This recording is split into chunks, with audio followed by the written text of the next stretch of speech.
Hello there guys, Francis Gray here and welcome back to a brand new video build, and in today's video I'm going to go ahead and paint a dog. Yep, you heard me right, a dog. I'll see you after this.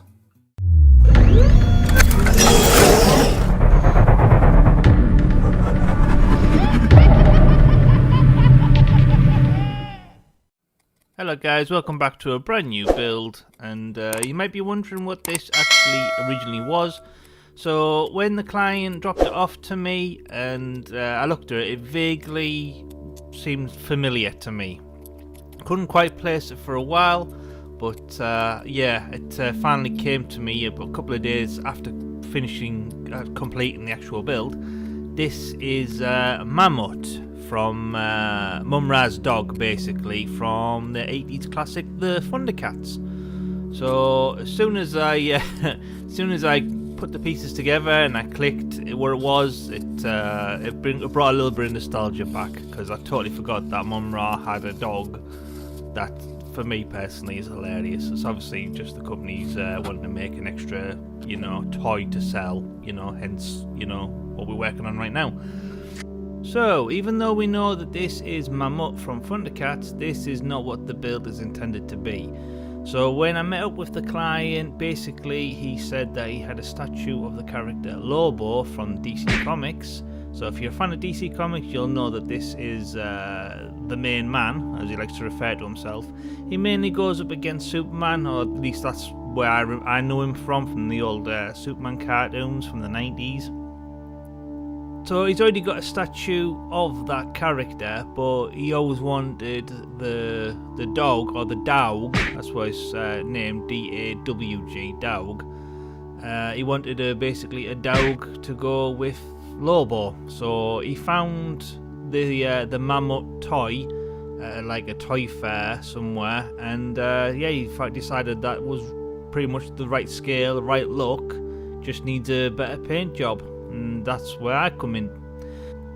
So yeah, so what I'm going to go in with to start with is we're going to go ahead and give it a white prime, and after that we can then think about going in with some electric blue from Game Color and just applying it on there, and then just trying to water it down and thin it out, and then we just wipe away the excess, and that just leaves a nice shadage on the skin of like a very pale kind of whitish blue, so to speak.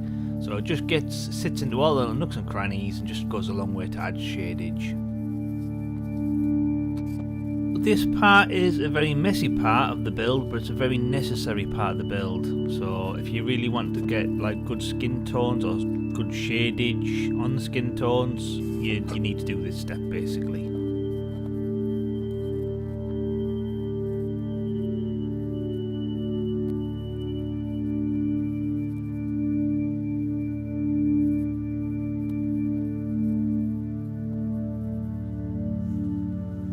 So for the next part, I'm going to go in with just some regular black acrylic, and we're going to go ahead and start mapping the inside of his eyes, his nose, his muzzle, the inside of his mouth, and then obviously the black to the base of his collar.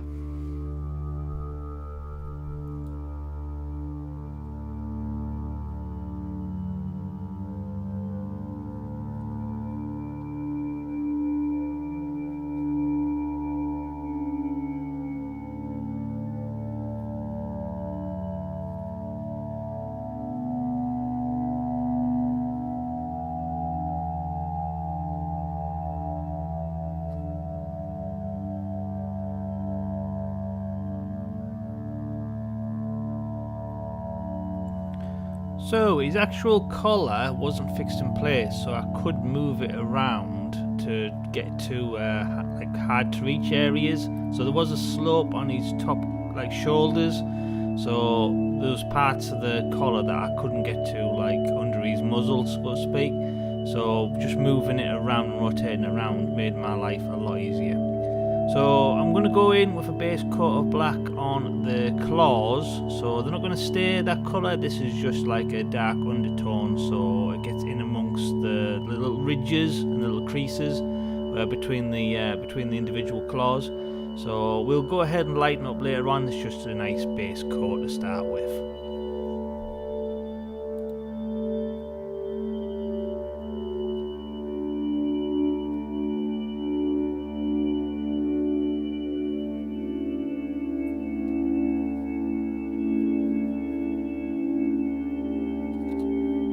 So now I'm going to go in with a pre-mixed pinkish colour that I had in a tub, and it's perfect for like gums and inside of mouths kind of a thing. So it doesn't really have an official title or anything, it's just where I pre-mixed and I made too much of it, and then I just dumped a load of it in an old tub that I keep on for special occasions, for saving paint basically.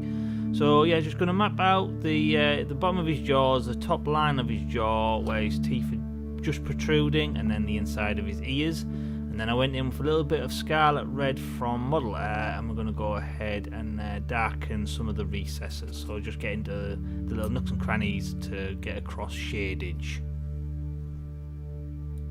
And now I'm going to go back in with the scarlet red that isn't mixed, so it's just as it comes in the bottle, and we're going to go ahead and start mapping out the reds of Dawg's eyes.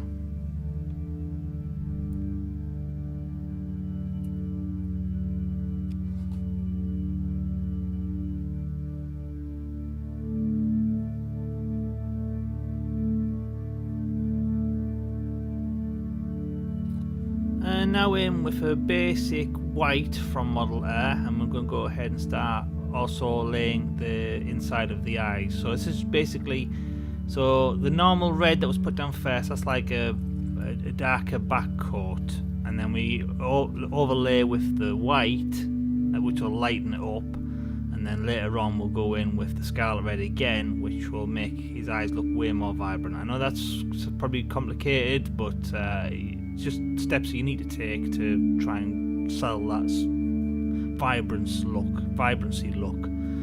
So yeah, so I just mixed in some medium brown with that white which was left over, and we're going to go ahead and start using that colour to map out his teeth and claws.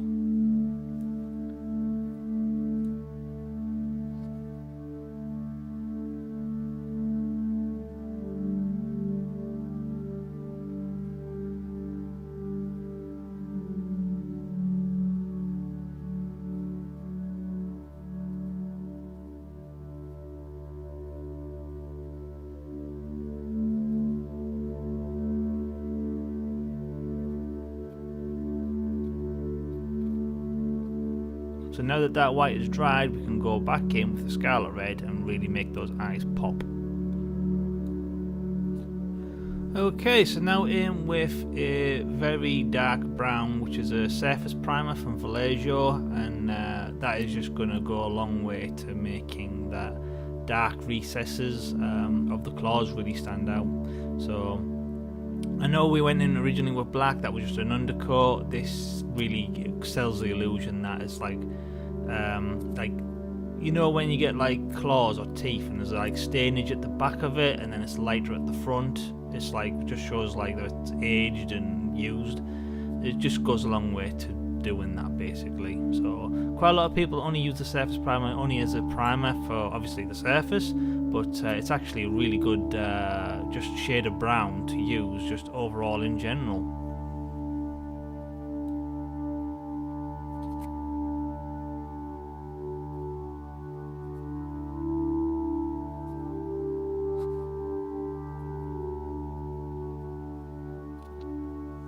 So now I'm going to go in with a richer black from Model Air, and we're just going to go ahead and give a second coat to the collar. So the first coat was just regular acrylic, it just got the just darkened the collar from the white, where the second Model Air is the proper coat that we want, because it's a better paint overall, and it just really sells a more darker look than the regular acrylic.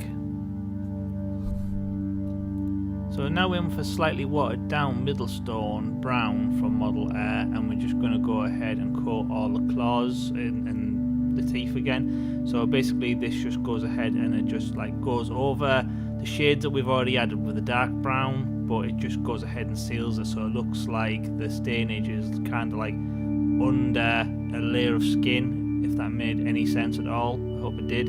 But it just goes a long way to selling the illusion that the claws are aged, but they're all like coated by a protective coat over the top. And now I'm going to mix in a little bit of off-white from Game Colour, and that just goes ahead and adds a highlight. So it's not too drastic. For like, I'm just not just going to apply the off-white straight away because that would be too much of a contrast between the two colours. So you just mix in with what's left of the middle stone, and it just goes a long way to make it look a little bit more natural. So this is just put on the very edges of the claws and the teeth, just to make them a little bit more vibrant and eye-catching. So now that we've darkened that colour down, for the next stage I'm going to go in with a plasma silver from Game Colour, and we're just going to start mapping out those spikes.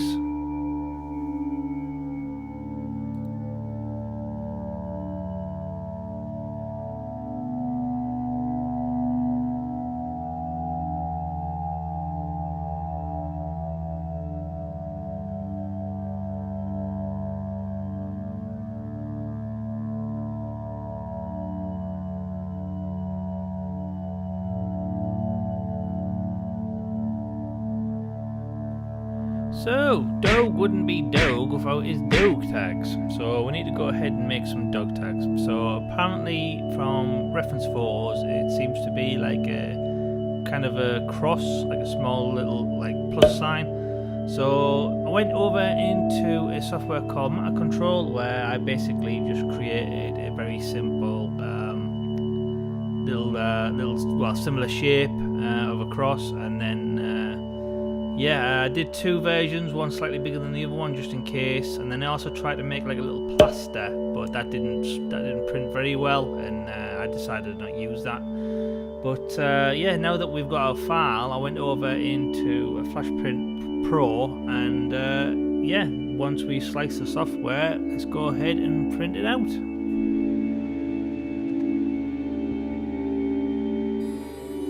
So once we got it fresh off the print bed, we're going to go ahead and I'm going to carefully drill a little pilot hole in the top of the Dawg tags, and then this is going to be to connect the Dawg tags to the dog's collar. So for the next part, I'm going to go in with some high velocity super glue and some carbonate of soda, and those two together will help weld these Dawg tags in place. So now I'm going to go back in with the black acrylic, and we're going to start mapping out some pads for the underside of his feet. Now I know technically you're not really going to see these, but I don't know, I just kind of like adding extra details to help sell the illusion that he is the character rather than, you know, Mum-Ra's dog.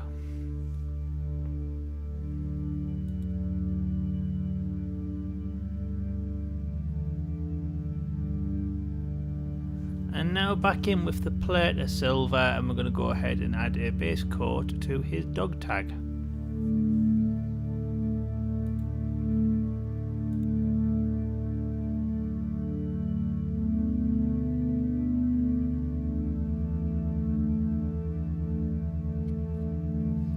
And once that dried, then back in with the scarlet red, and we're going to go ahead and basically just try our hardest to get that red inside the cross so it looks nice and vibrant, but obviously not disturb the silver outline.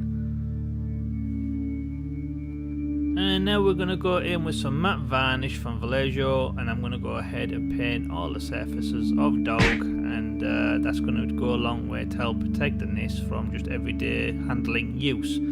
So I ended up doing this in 3 stages. So I did the underside first, left that to dry, then I did Dawg's face, left that to dry, and then all that was left was basically the back. And once that had fully dried, it was a lot more easier to handle this pup.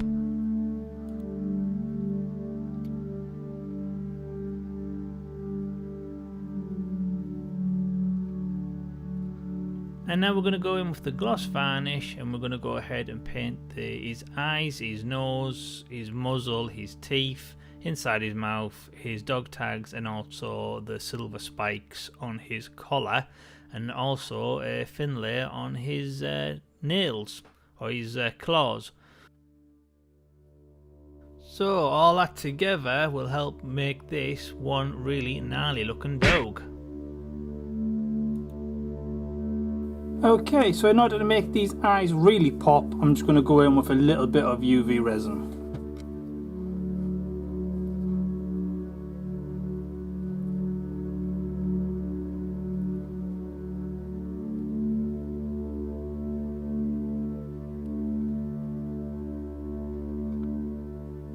And once that is fully cured, I do believe that this Ma-Mutt is finished.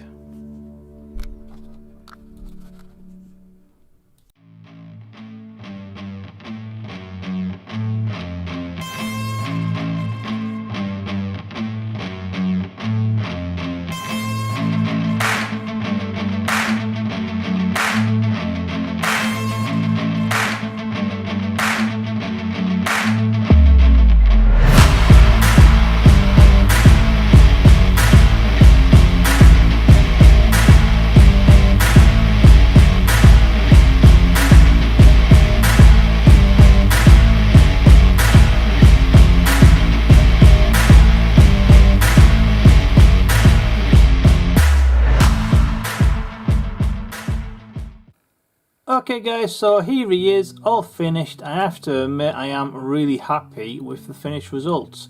So compared to how we started out in life, just like a standard factory paint job on a toy, with a little bit of TLC and a lot of paint and a bit of time, you can achieve great things.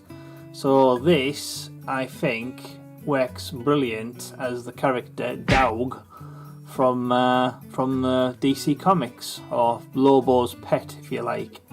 I'm going to send this to my client slash friend soon, and I'm going to ask him if he can take some photographs with this, with the statue of Lobo that it's originally meant for. If he does send me those pictures, here they are now, and if not, then I apologise about that. But yeah, he's a good lad. I know he'll help me out with some photos. So yeah, so if you've enjoyed seeing this little guy get made, hit that like button and share on social media like Facebook and X, because it helps new people find the YouTube channel, which I'm always appreciative. Thank you for any help.